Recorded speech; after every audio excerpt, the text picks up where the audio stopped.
Monica Harris was no stranger to challenges. A seasoned civil rights attorney, she had built a reputation for fearlessly taking on cases that others avoided. Her sharp intellect and unwavering determination made her a formidable figure in the courtroom. But her true strength lay in her ability to connect with the people she fought for. She didn't just see herself as a lawyer, she saw herself as a voice for the voiceless. Tonight, as she made her way to a construction site on the outskirts of the city, Monica's focus was razor sharp. A series of anonymous complaints had landed on her desk earlier in the week, detailing unsafe working conditions, exploitation of migrant workers, and even rumors of illegal payments to city officials. The complaints had been signed with trembling hands and vague initials, but Monica didn't need names to know that these workers were afraid. Fear was a constant companion for people who worked under the thumb of corrupt contractors and indifferent authorities. But fear, Monica believed, was no reason to stay silent. It was why she was here, wearing a practical black suit and sturdy shoes, with a leather satchel slung over her shoulder that contained every legal statute and safety regulation she might need tonight. The construction site was massive, a sprawling labyrinth of steel beams, towering cranes, and pits dug deep into the earth. Floodlights cast harsh shadows over the skeletal structure of what would one day become another luxury high-rise. The air smelled of damp soil, gasoline, and metal, a mixture that clung to the skin. Most of the workers had already left for the day, but a few remained, their figures moving like ghosts in the dim light. Monica noticed the faint glow of a cigarette in the distance and the clanging of tools being put away for the night. She had been told that the night shift often saw the worst abuses, unpaid hours, unsafe practices, and brutal deadlines enforced by contractors who knew the workers had no recourse. Monica had arranged to meet one of these workers tonight, a young man named Miguel, who had contacted her anonymously but had finally agreed to speak in person. He had said in his last message, "If they see me talking to you, I could lose everything. But this has to stop." As Monica approached the site, her heels clicked against the asphalt, their sound swallowed by the hum of machinery still running in the background. She passed a faded sign that read "Authorized personnel only" and stepped onto the gravel path leading to the heart of the site. Her eyes scanned the area, alert to every movement. It wasn't paranoia, it was experience. Years of working in volatile environments had taught her that danger often came when you least expected it. She reached the agreed-upon meeting point, a small makeshift office trailer set apart from the main construction area.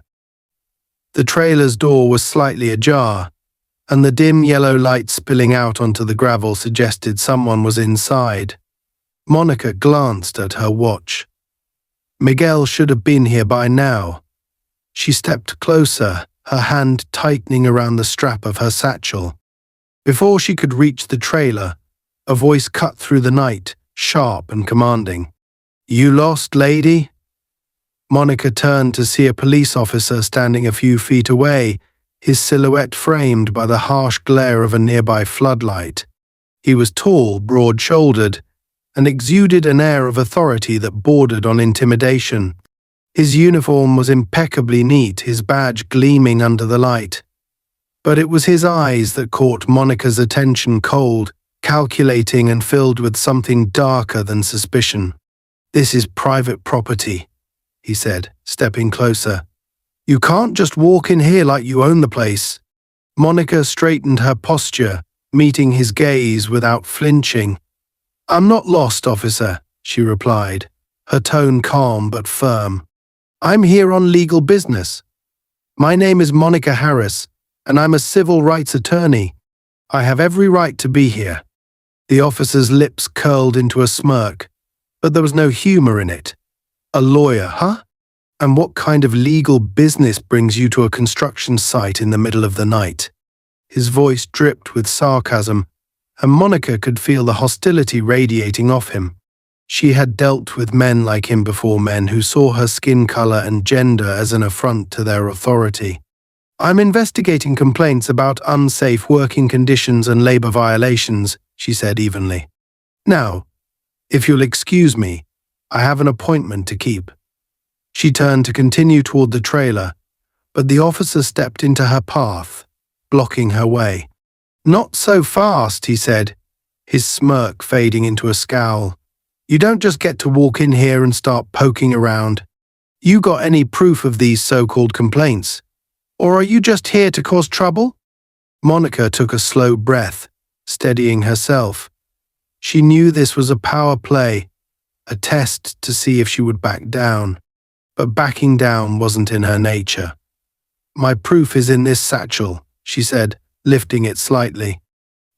"And if you'd like to see it, I'd be happy to show you once you provide your badge number and explain why you're interfering in a lawful investigation."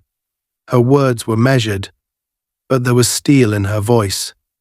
The officer's eyes narrowed, his jaw tightening. For a moment, the tension between them hung thick in the air. Then he laughed, a low, mocking sound that sent a chill down Monica's spine. "You've got guts, I'll give you that," he said. "But guts won't get you far around here." He stepped closer, invading her personal space. Monica didn't move, refusing to give him the satisfaction of seeing her intimidated. Their standoff was interrupted by the sound of footsteps. Monica turned her head slightly, catching sight of a young man emerging from the shadows. It was Miguel, his face pale and his eyes darting nervously between Monica and the officer. "Is everything okay?" Miguel asked hesitantly, his voice barely above a whisper. The officer's gaze shifted to Miguel, and his expression hardened. "You know this woman?" he demanded. Miguel hesitated, then nodded. "She's here to help," he said quietly. "Help?" the officer repeated, his tone dripping with disdain. "That's funny. I don't remember anyone asking for her help." He took a step toward Miguel, who instinctively took a step back. "You better think real hard about who you're siding with, kid," the officer said, his voice low and menacing. Monica felt her patience wearing thin. "That's enough," she said firmly. "Officer, if you have an issue with me being here, I suggest you take it up with the city council. Until then, I'd appreciate it if you stopped harassing my client." The officer's eyes snapped back to her, and for a moment, she thought he might actually strike her. Instead, he let out a sharp breath and took a step back. "Fine," he said. "Do what you came to do. But don't say I didn't warn you." With that, he turned and walked away, his footsteps heavy against the gravel. Monica exhaled slowly, her shoulders relaxing slightly. She turned to Miguel, who was still standing frozen in place. "Are you okay?" she asked gently. Miguel nodded, though his hands were trembling. "I didn't think he'd be here tonight," he admitted. "He usually doesn't come around this late." Monica placed a reassuring hand on his shoulder. "It's okay," she said. "You did the right thing by contacting me. Now let's get to work." Together they entered the trailer, leaving the tension of the encounter behind them for now. The construction site was eerily quiet as Monica and Miguel stepped into the small trailer. The air inside was stale, a mixture of dust and oil, and the single overhead light flickered faintly, casting long, uneven shadows on the walls. Miguel hesitated near the door, his nervous energy almost palpable. Monica placed her satchel on the makeshift desk at the center of the room, her movements steady and deliberate. She wanted to set the tone for their conversation, to show Miguel that she wasn't rattled by the confrontation with the officer outside. This wasn't the first time she had faced intimidation, and it wouldn't be the last. "Take a seat," she said gently, motioning to a folding chair near the desk. Miguel obeyed, sitting stiffly as though even the act of sitting might incriminate him. Monica lowered herself into the chair opposite him, pulling out her notebook and a pen. She glanced up at him, offering a small, reassuring smile.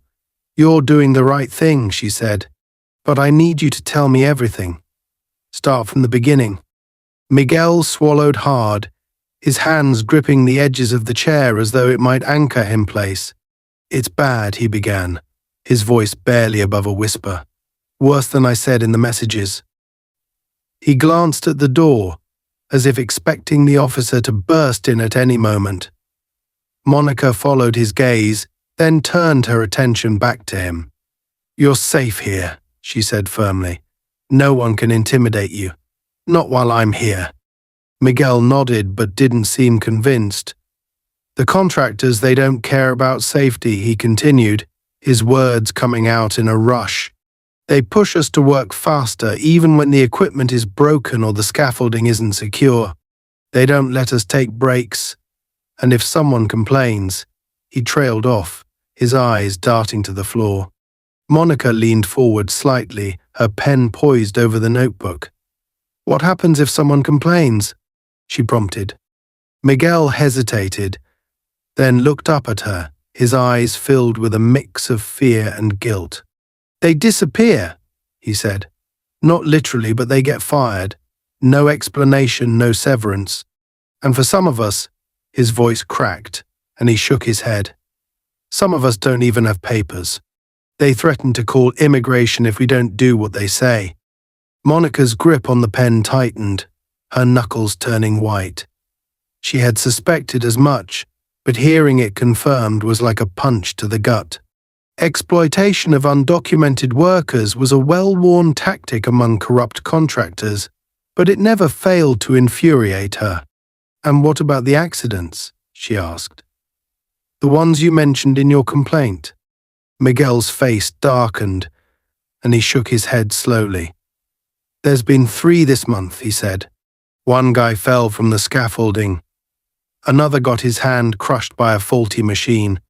And last week..." He hesitated, his voice breaking. "Last week a man fell into one of the pits.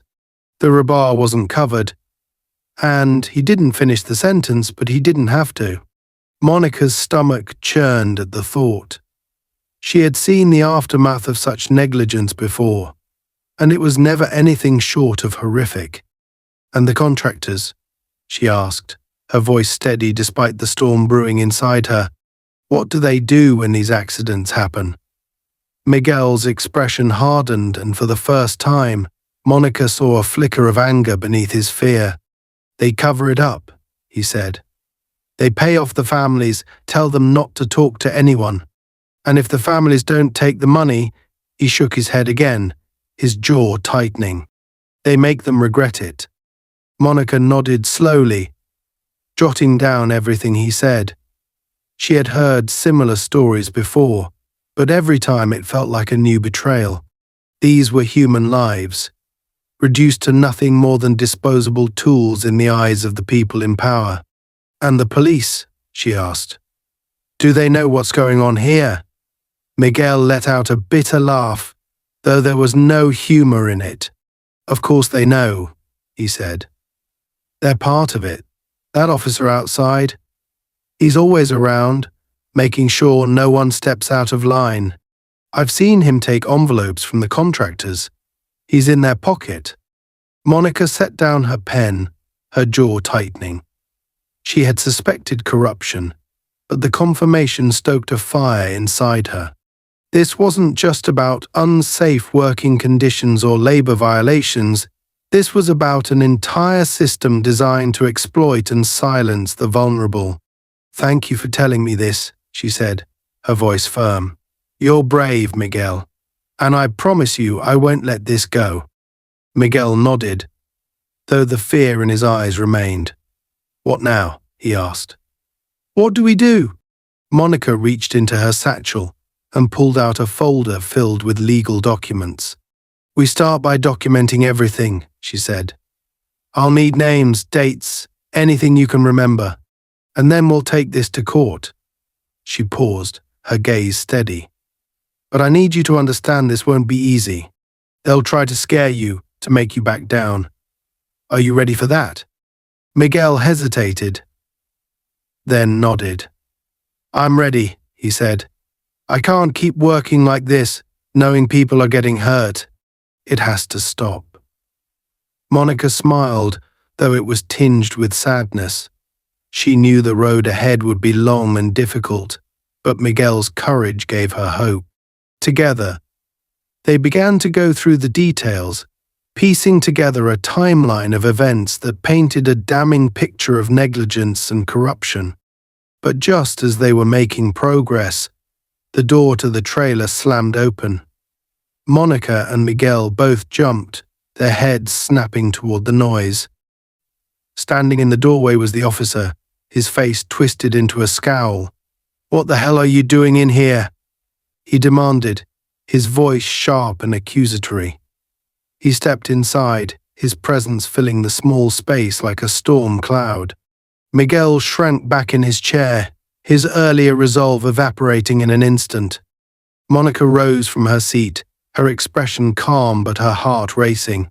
"We're having a private meeting," she said evenly. "You have no right to barge in here."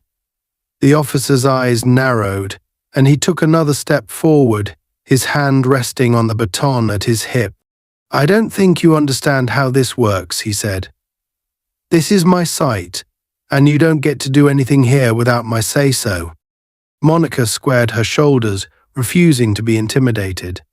"This isn't your site," she said. "This is a public safety issue, and I have every right to investigate it. Now, if you'll excuse us, we have work to do." She moved to step around him, but he blocked her path, his stance aggressive. "You think you're so smart, don't you?" he sneered. "Coming in here, stirring up trouble. Let me tell you something, you're out of your depth." Monica met his gaze, her eyes unwavering. "Maybe," she said, "but you're out of time. People like you always are." The officer's face darkened, and for a moment Monica thought he might lash out. Instead, he turned to Miguel, his voice low and threatening. "And you," he said, "you think she's going to save you? You think she cares about you? You're nothing to her. Just another pawn in her game." Miguel didn't respond, his eyes fixed on the floor. Monica's heart ached for him, but she couldn't let the officer see her sympathy. "We're done here," she said, her voice firm. "Leave, or I'll file a complaint with your department." The officer let out a sharp laugh, his teeth bared in a cruel grin. "Good luck with that," he said. "You don't know who you're dealing with." With that, he turned and stormed out, slamming the door behind him. The trailer shook from the force, and Miguel let out a shaky breath. Monica placed a hand on his shoulder, her grip steady. "Don't let him scare you," she said. "We're going to win this, I promise." Miguel nodded, though the fear in his eyes remained. Monica knew the officer wasn't done with them, but she also knew one thing for certain, neither was she. Monica's resolve hardened as the door to the trailer slammed shut behind the officer. The tension in the air was thick, and Miguel's nervous energy was almost palpable as he sat frozen in his chair. His hands gripped the edge of the desk so tightly that his knuckles turned white. Monica didn't move immediately. She remained standing, staring at the door as though willing herself to hold back the storm of emotions rising inside her. She had seen this type of behavior before, the unbridled arrogance of an authority figure who believed himself untouchable. But this time, it felt different. The stakes were higher. Lives were on the line. She turned back to Miguel, forcing her voice to remain calm and steady. "He's trying to intimidate you," she said. "Don't let him." "That's exactly what he wants." Miguel nodded, but his eyes betrayed his fear. He looked like a man caught in a trap with no clear way out. I didn't think he'd come in here like that," he stammered. "He's never been this aggressive before." Monica softened her expression, lowering herself into the chair opposite him. That's because he knows we're close to the truth, she said. The closer we get, the more desperate he'll become. Desperation makes people dangerous, but it also makes them sloppy. Miguel swallowed hard, nodding again, though his grip on the desk didn't loosen. What if he comes back? He asked. What if he tries to stop us? Monica leaned forward, resting her hands on the desk between them. Then we keep going, she said firmly. We don't back down. You have a voice, Miguel. You have the truth on your side.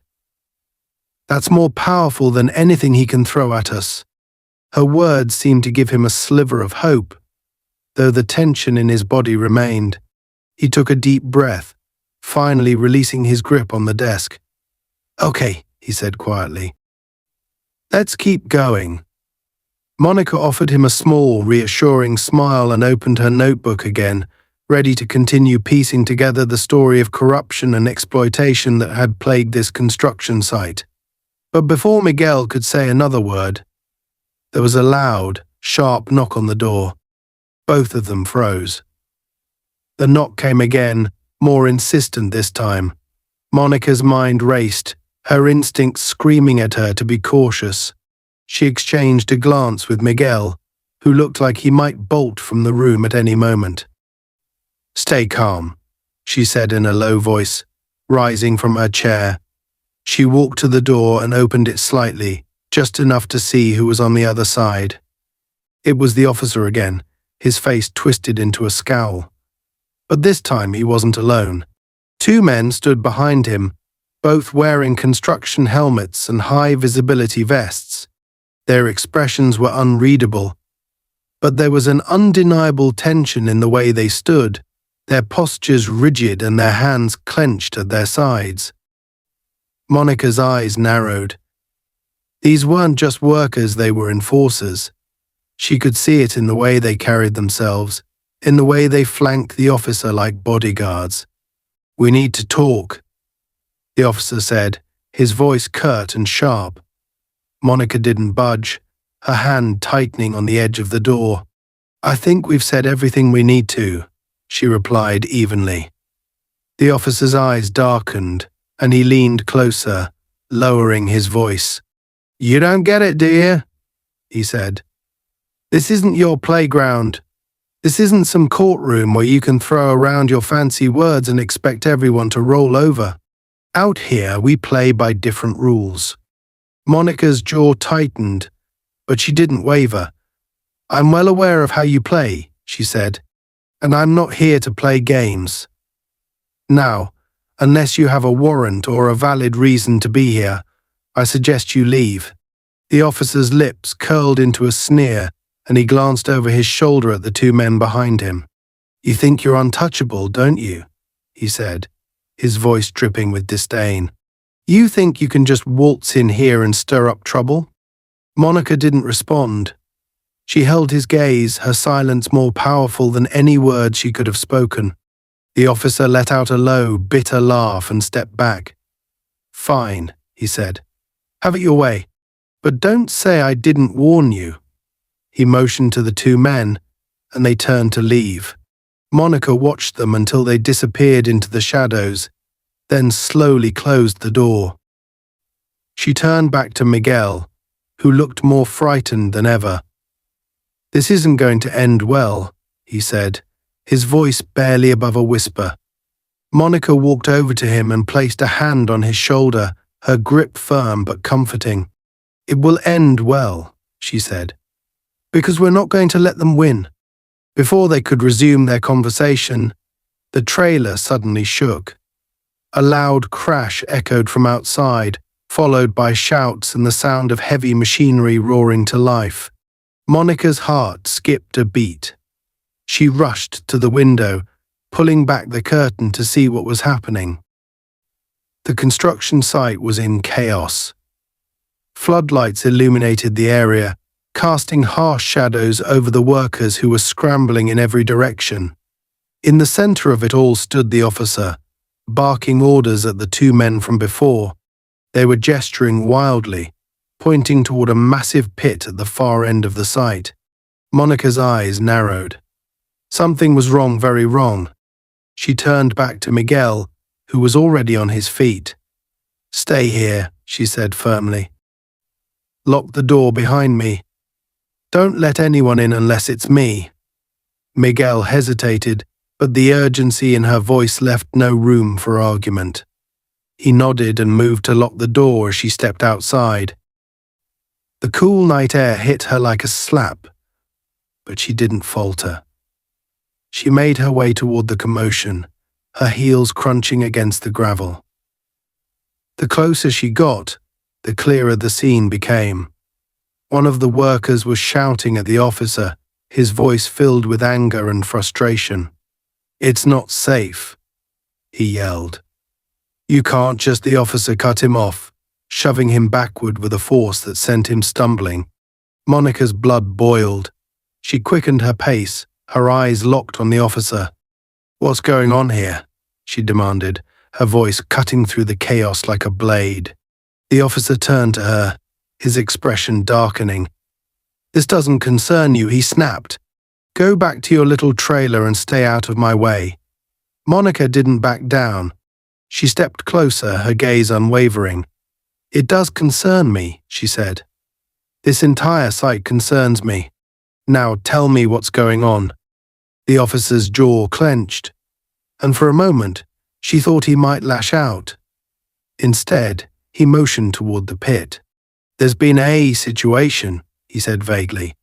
Monica followed his gaze and felt her stomach drop. The pit was massive, at least 20 feet deep, with jagged pieces of rebar jutting out from the sides. It looked like a death trap. "What kind of situation?" she pressed. The officer didn't answer. Instead, he stepped closer to her, his posture aggressive. "You're in over your head, lady," he said, his voice low and threatening. "You need to leave. Now." Monica squared her shoulders, refusing to be intimidated. "I'm not going anywhere," she said. "Not until I know what's going on." The officer's eyes flashed with anger, and before she could react, he reached out and grabbed her arm. The next moments unfolded in a blur. Monica felt herself being pulled forward, her body stumbling toward the edge of the pit. She tried to regain her footing, but the officer's grip was too strong. Before she knew it, she was falling. The world seemed to slow as she tumbled into the darkness. Her body hit the ground with a sickening thud, the jagged edges of rebar scraping against her skin. Pain shot through her shoulder and leg, but she bit back a scream. She couldn't afford to show weakness, not now. Above her, she could hear the officer shouting orders, his voice muffled by the ringing in her ears. The edges of her vision blurred, but she forced herself to stay conscious. She had to find a way out. She had to survive. Monica's fingers brushed against something cold and metallic. She looked down and saw a bundle of papers, partially buried in the dirt. Her heart raced. This wasn't just any bundle, these were documents. Evidence, proof of everything the contractors and the officer were trying to hide. She clutched the papers to her chest, ignoring the pain that radiated through her body. She wasn't going to let them win. Not now, not ever. As the shouts from above grew louder, she knew one thing for certain: this fight was far from over. Monica lay at the bottom of the pit, her breaths coming in short, shallow bursts as pain radiated through her body. The cold, hard dirt beneath her scraped against her palms as she tried to push herself upright, her muscles trembling from the effort. Blood trickled down her leg where a jagged piece of rebar had grazed her thigh during the fall, and her shoulder throbbed from where she had landed awkwardly. She glanced up, her vision blurry but clear enough to make out the silhouette of the officer standing at the edge of the pit. His figure was illuminated by the floodlights above, casting a long shadow that seemed to loom over her like a predator stalking its prey. "You should have stayed in the trailer," his voice called down, filled with smug satisfaction. "Now look where your curiosity got you." He chuckled, the sound low and cruel. before turning his attention to the workers who had begun gathering near the pit. "Get back to work," he barked at them, his tone sharp and commanding. "Unless you all want to end up like her." Monica's vision cleared enough for her to see the workers exchange uncertain glances. She could feel their hesitation, their fear. It was the same fear Miguel had described, the fear of losing their jobs, their homes, their ability to provide for their families. But amidst the fear there was something else, anger. It simmered just beneath the surface, visible in the way a few of them clenched their fists or took hesitant steps closer to the edge of the pit, as though considering whether to help her. Monica's fingers tightened around the bundle of papers she had found, her knuckles whitening with the effort. She couldn't make out all the details, but even in the dim light, she could see the contractor's letterhead stamped on several pages. Names, numbers, and figures jumped out at her, a trail of evidence that could expose the corruption she had suspected all along. It was as if fate had placed the final piece of the puzzle in her hands, but now she was trapped, injured and vulnerable, with no way to act on it. She forced herself to sit up, biting back a groan as pain shot through her shoulder. "I'm not done," she muttered under her breath, her voice trembling but resolute. She tucked the papers into the waistband of her pants, securing them beneath her shirt. No matter what happened, she wasn't going to let them take this evidence from her. She wouldn't let them win. Above her, the officer began pacing near the edge of the pit, shouting at the workers and gesturing wildly. "Get back to work," I said. He growled. "This doesn't concern you," but his voice betrayed his growing frustration. He could feel the atmosphere shifting. The workers weren't scattering like he had expected. Instead, more of them were gathering, their faces a mixture of concern and defiance. One of them, a young man with a scar running down his cheek, stepped forward, his hands balled into fists. "You pushed her," the man said, his voice loud enough to carry over the noise of the machinery in the background. "We all saw it." There was a murmur of agreement from the others, a ripple of voices that grew louder with each passing second. The officer turned to face them, his expression darkening. "Shut your mouths," he snapped. "This is none of your business." She fell. "That's all there is to it." The young man didn't back down. "We know what we saw," he said, "and we're not going to pretend it didn't happen." His words hung in the air, heavy with challenge. The officer's hand moved to his baton, his fingers curling around it, as he took a threatening step toward the group. "You think you're brave?" he snarled. "You think you're heroes? Let me remind you who's in charge here." Monica watched the confrontation unfold from below, her heart pounding. She could see the tension escalating, the fear and anger over into something volatile. She had to do something before it spiraled out of control, but her body was weak, and her voice felt small in the vastness of the pit. "Help me," she rasped, the words barely audible. She tried again, louder this time. "Help me get out of here." The young man with the scar glanced down at her, his expression softening. He turned to the others, his voice rising above the noise. "We can't leave her down there," he said. "She's here for us. She's fighting for us. Are we just going to let this happen?" His words struck a chord. The murmurs grew louder, and a few workers stepped forward, looking down into the pit, as though calculating how to help her. One of them, an older man with grey streaks in his hair, grabbed a length of rope from a nearby pile of equipment. "What do you think you're doing?" the officer demanded, his voice sharp and commanding. "Step away from that pit." But the older man ignored him, tying a makeshift knot at the end of the rope and tossing it down to Monica. She grabbed hold of it with trembling hands, her fingers slick with sweat and dirt. "Hold on tight," the man called down to her. We'll pull you up."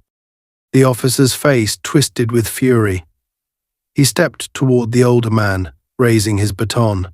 "I said step away," he shouted. But before he could bring the baton down, another worker intercepted him, grabbing his arm and shoving him back. The officer stumbled, his expression shifting from anger to shock, as the defiance he had tried to suppress finally erupted into open resistance.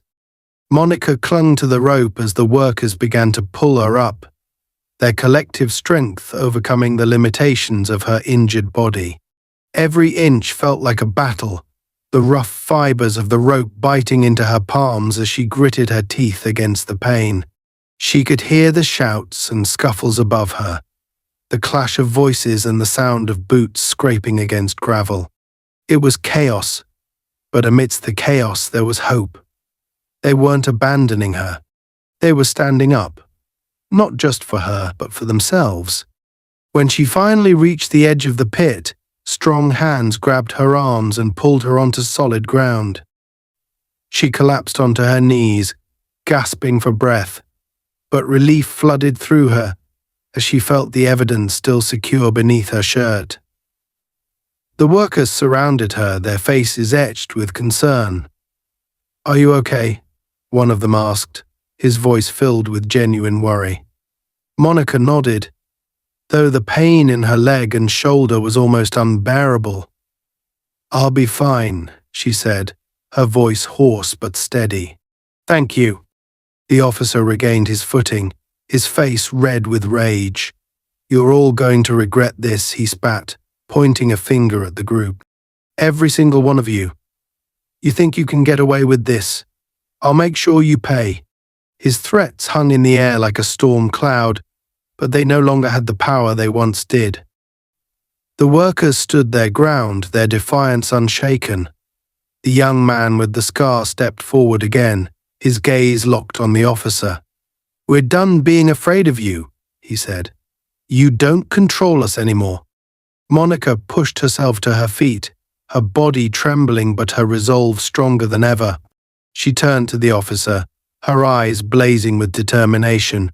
"You pushed me into that pit," she said, her voice loud and clear. "You tried to silence me, but you failed. And now I have everything I need to expose you and everyone else involved in this corruption." The officer's expression faltered for the first time, a flicker of uncertainty crossing his face. Monica took a step forward, ignoring the pain that shot through her leg. "You thought you could scare us into submission," she continued. "But all you've done is unite us. Your time is up." The workers erupted into cheers, their voices echoing across the construction site.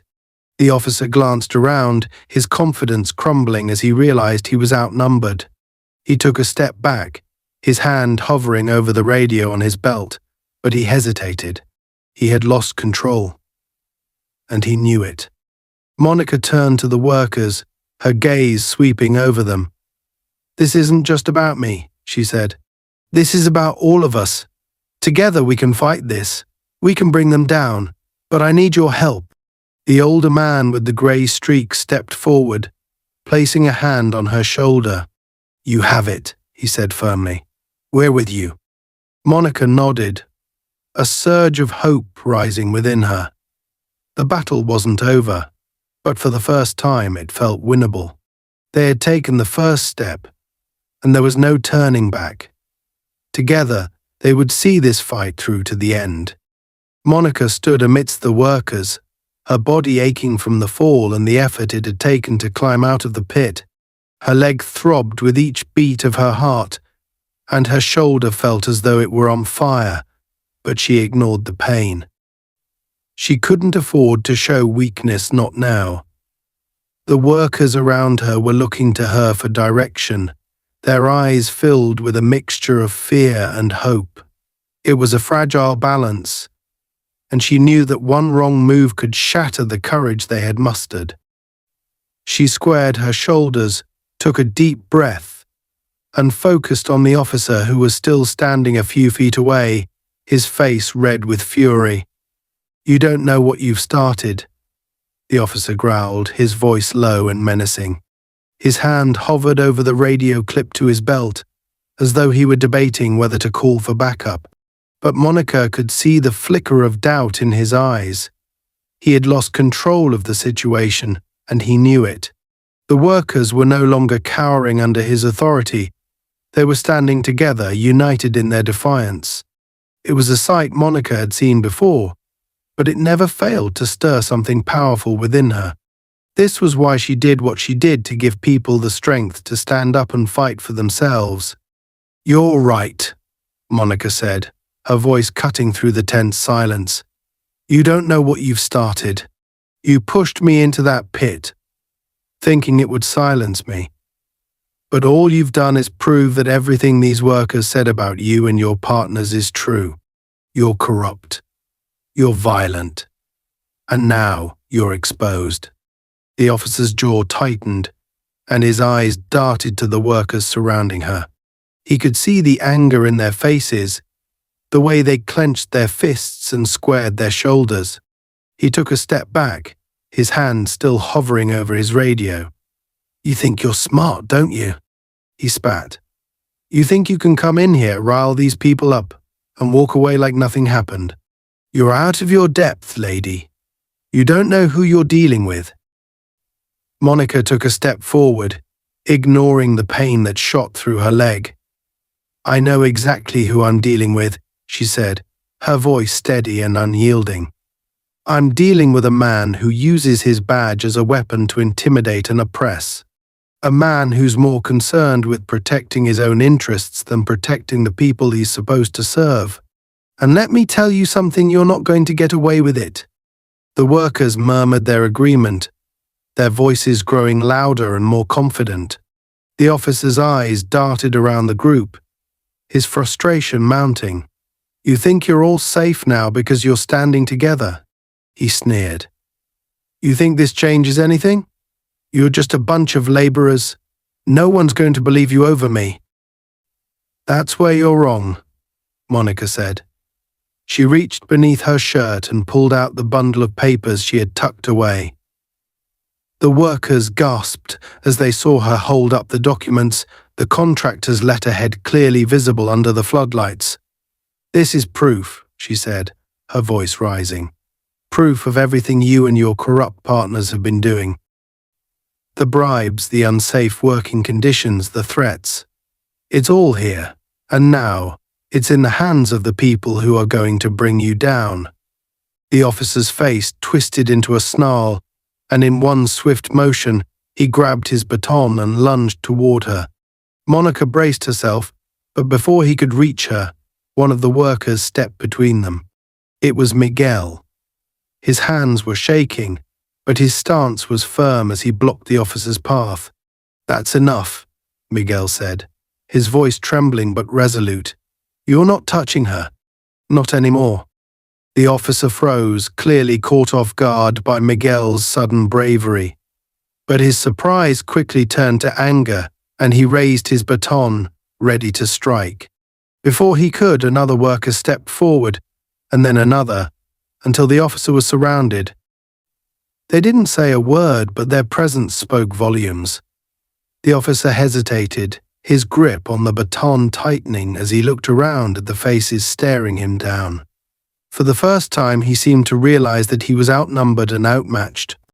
"You're all making a big mistake," he said, his voice faltering slightly. "You think you're heroes? You think this is going to end well for you? Let me tell you something, it won't. You're just digging your own graves." "No," Monica said, her voice cutting through his threats. "You're the one who's in a hole, and the deeper you dig, the harder it's going to be for you to climb out." The workers began to move as one, pushing the officer back step by step. He stumbled, his confidence crumbling with each retreat. "This isn't over," he hissed, his voice desperate now. "You'll regret this. All of you." Miguel turned to Monica, his expression determined. "What do we do now?" he asked. Monica looked at him, at the workers who had risked everything to stand up to their oppressor, and felt a surge of pride and responsibility. "We make sure the truth comes out," she said, We take these documents and bring them to the people who can do something about it. The contractors, the authorities, everyone involved in this corruption. They're going to face justice." The officer's radio crackled to life, and Monica tensed as a voice came through. "Unit 34, what's your status?" "Over." The officer hesitated, his hand trembling as he reached for the radio. "Unit 34, respond." "Over." He glanced at Monica and the workers, his face a mask of frustration and fear. Finally, he lifted the radio to his lips. "Unit 34, all clear," he said, his voice tight. "No assistance needed." "Over." He lowered the radio, his shoulders slumping as he realized he had no choice but to back down. The workers didn't relax, their eyes still locked on him, their stance unwavering. "You should leave," Monica said, her tone firm, "before you make this worse for yourself." The officer glared at her, but he didn't argue. He shoved his baton back into its holster and turned on his heel, stalking away from the group. The workers watched him go, their silence heavy with unspoken relief and lingering tension. When he was finally out of sight, they turned back to Monica, their faces a mixture of exhaustion and determination. "What now?" one of them asked, his voice breaking the silence. Monica looked at the bundle of papers in her hands, then back at the group. "Now we finish what we started," she said. "This isn't just about one corrupt cop or one shady contractor. This is about changing the system that allowed them to operate in the first place, and we're going to do it together." Miguel nodded, his expression resolute.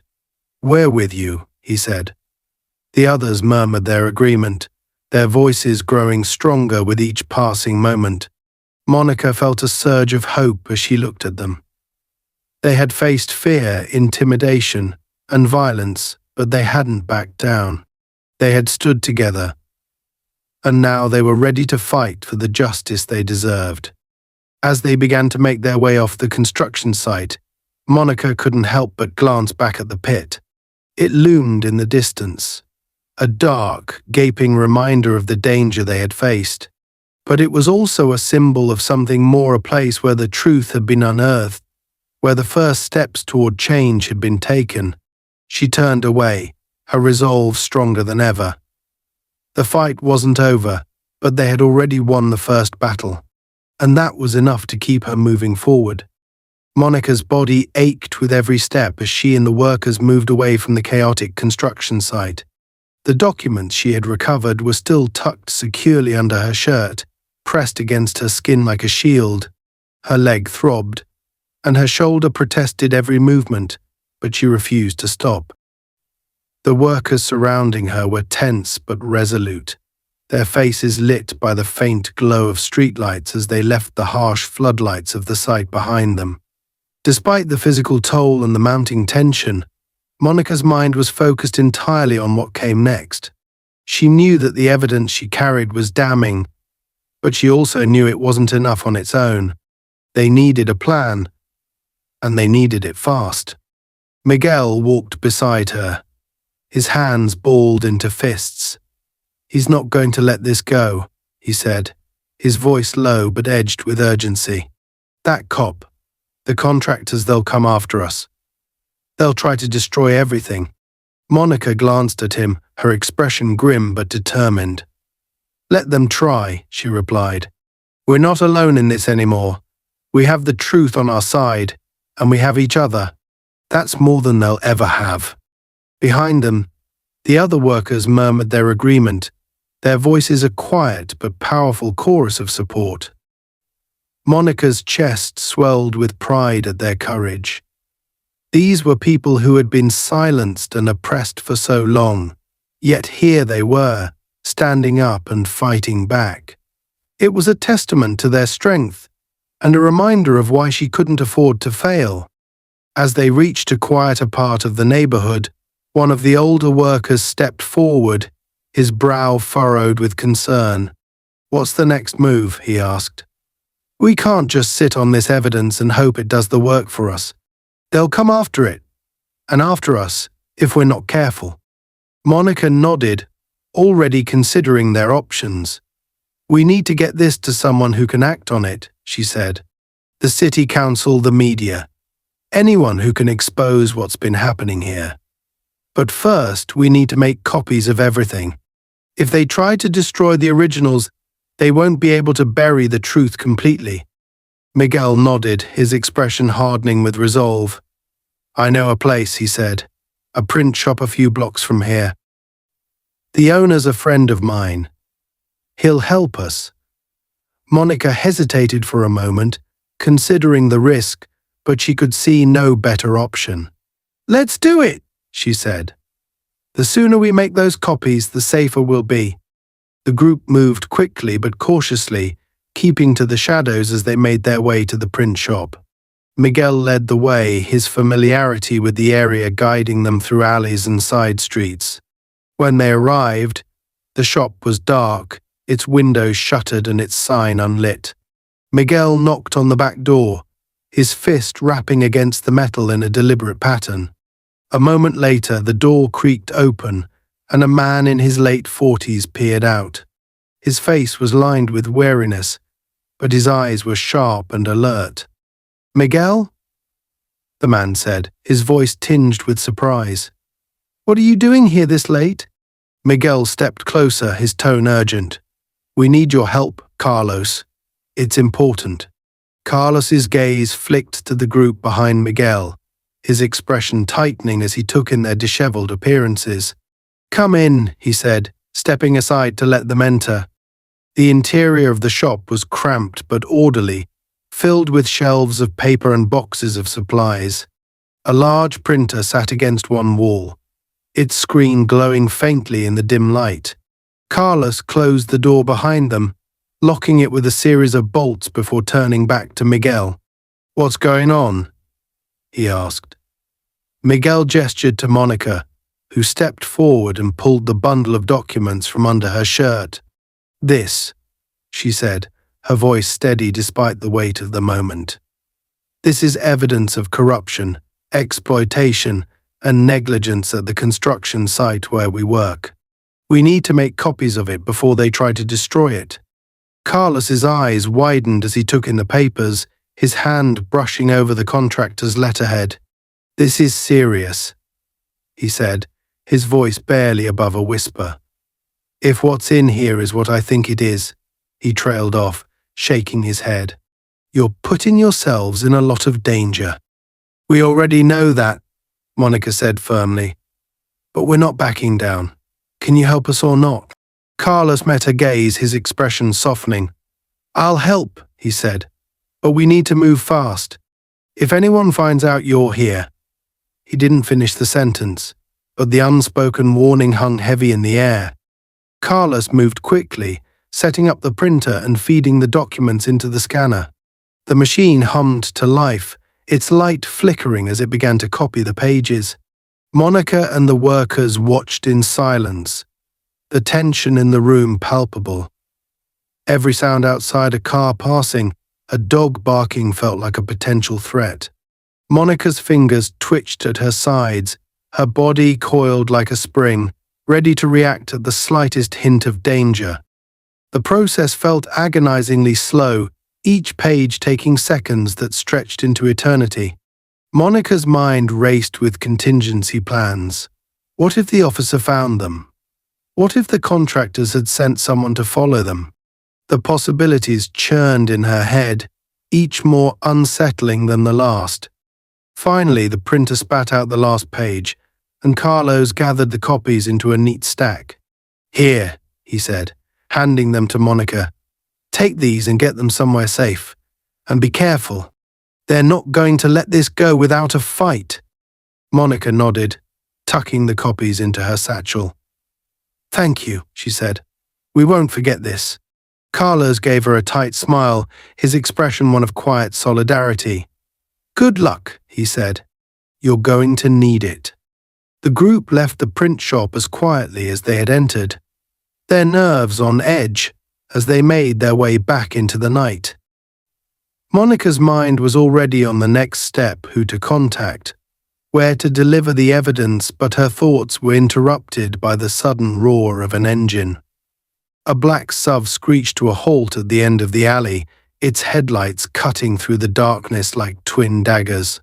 Monica froze, her breath catching in her throat as the vehicle's doors flew open. The officer stepped out, his face twisted with rage, flanked by two men in contractor uniforms. Their presence confirmed Monica's worst fears.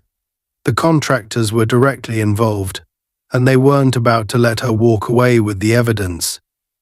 "Well, well," the officer sneered, his voice echoing off the brick walls of the alley. "You really don't know when to quit, do you?" He took a step forward, his baton already in his hand. "You've made this a lot harder than it needed to be. But don't worry, I'm going to make sure you regret it." The workers closed ranks around Monica, their bodies forming a protective barrier. Miguel stepped forward, his fists clenched at his sides. "You're not touching her," he said, his voice shaking but resolute.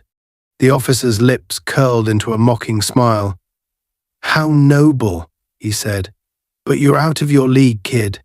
Do you really think you can stop me?" Monica's mind raced as she assessed the situation. They were outnumbered, and the officer and his men were clearly prepared for violence. But they couldn't afford to lose the evidence. It was their only chance to expose the corruption and bring justice to the workers who had suffered under the contractors' greed. "We're not afraid of you," Monica said, stepping forward despite the workers' protests. Her voice was steady, her gaze unwavering. "You can threaten us, you can try to intimidate us, but you can't stop the truth from coming out. We've already made copies of the evidence. Even if you take these from me, it's too late. The truth is out there." The officer's smug expression faltered for a moment, a flicker of uncertainty crossing his face. He glanced at the contractors, who exchanged uneasy looks. Monica seized the moment, her voice rising. "You've lost," she said. "And you know it. The only question now is how much worse you're going to make this for yourselves." The officer's grip on his baton tightened, his frustration boiling over. But before he could make a move, the sound of distant sirens filled the air. The contractor's eyes widened, and one of them muttered something under his breath. "We need to go," he said, his voice urgent. "Now." The officer hesitated, his gaze darting between Monica and the approaching sirens. Finally, he let out a low growl and stepped back. "This isn't over," he said, his voice filled with venom. "You're going to wish you'd never set foot on that site." With that, he turned and climbed back into the SUV, slamming the door behind him. The vehicle sped off into the night, leaving Monica and the workers standing in the alley, their hearts pounding in their chests. Monica let out a shaky breath, her grip on her satchel tightening. They had won this round, but she knew the fight was far from over. They had the evidence, but now they had to make sure it reached the right hands. And they had to do it before the contractors and their allies struck again.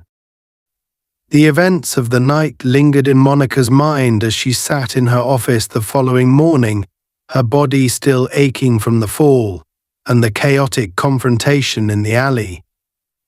The bundle of documents, now neatly organized and photocopied, lay spread across her desk like the pieces of a puzzle waiting to be solved.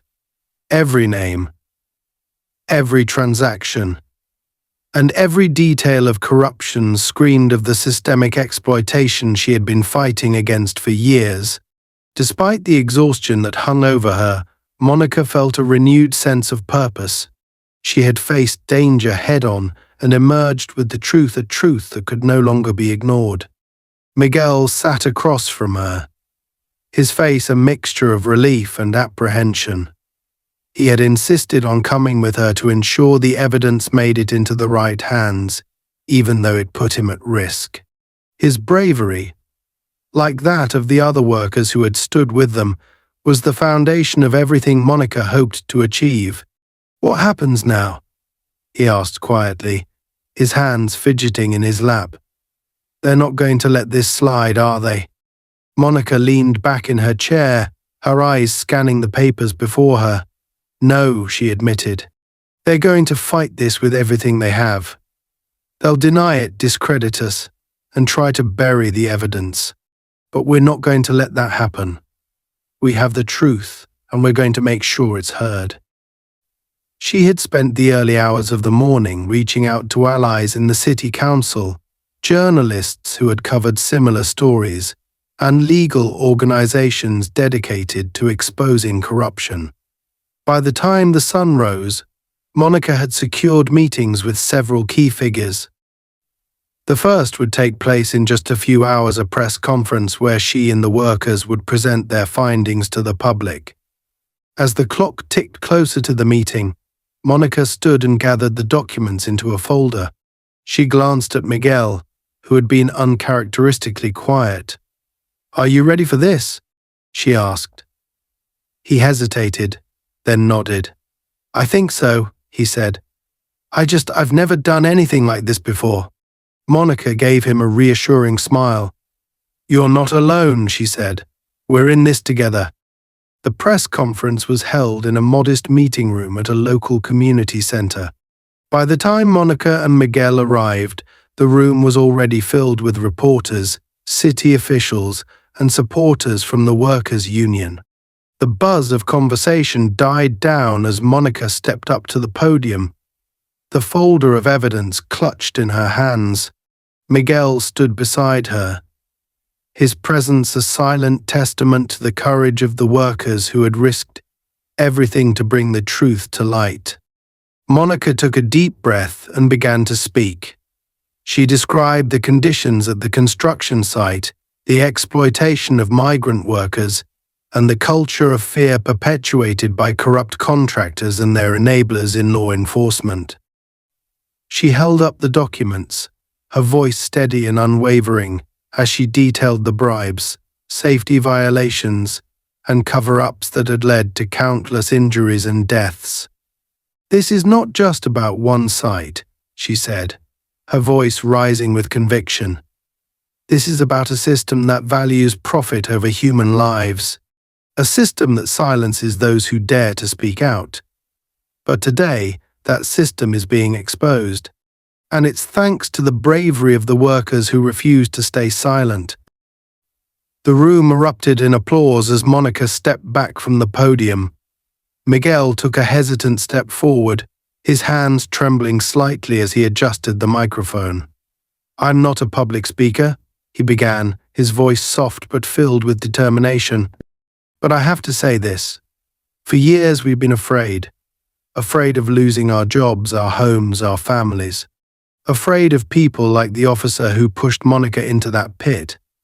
But not anymore. Today we're standing up. And we're not going to stop until justice is done."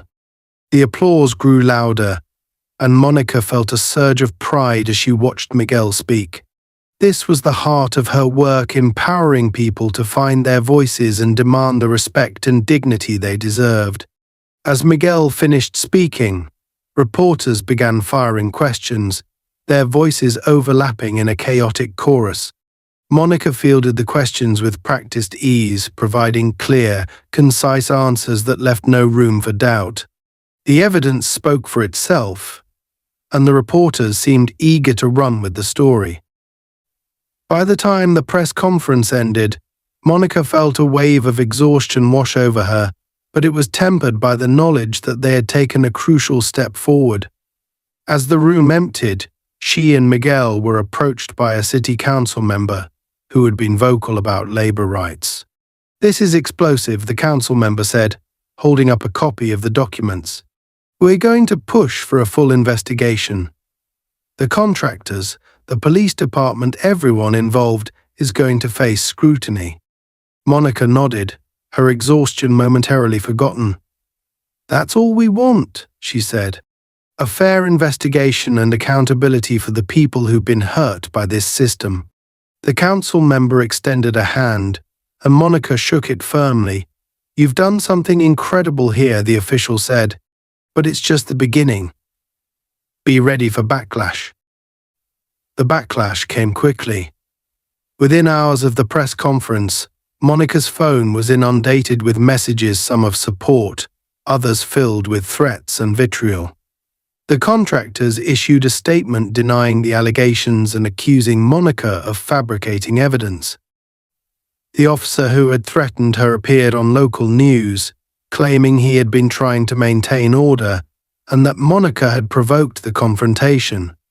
But for every lie they told, Monica had the truth, and the workers who stood beside her were living proof of the injustice they had endured. The following days were a whirlwind of meetings, interviews, and legal filings. Monica worked tirelessly, coordinating with the city council, labor unions, and legal teams to ensure that the investigation moved forward. The workers began to organize, forming a coalition to advocate for safer conditions and fair treatment. Their courage inspired others to come forward, and soon stories of similar abuses at other sites began to emerge. One evening, as Monica sat in her office reviewing documents, her phone buzzed with a text from Miguel. It was a picture of the construction site, now deserted and silent. The caption read, "We did it. They've shut it down." Monica felt a swell of relief and pride as she stared at the image. The fight wasn't over, not by a long shot, but they had won a significant victory. The contractors were under investigation, the officer had been suspended, and the workers had reclaimed their dignity.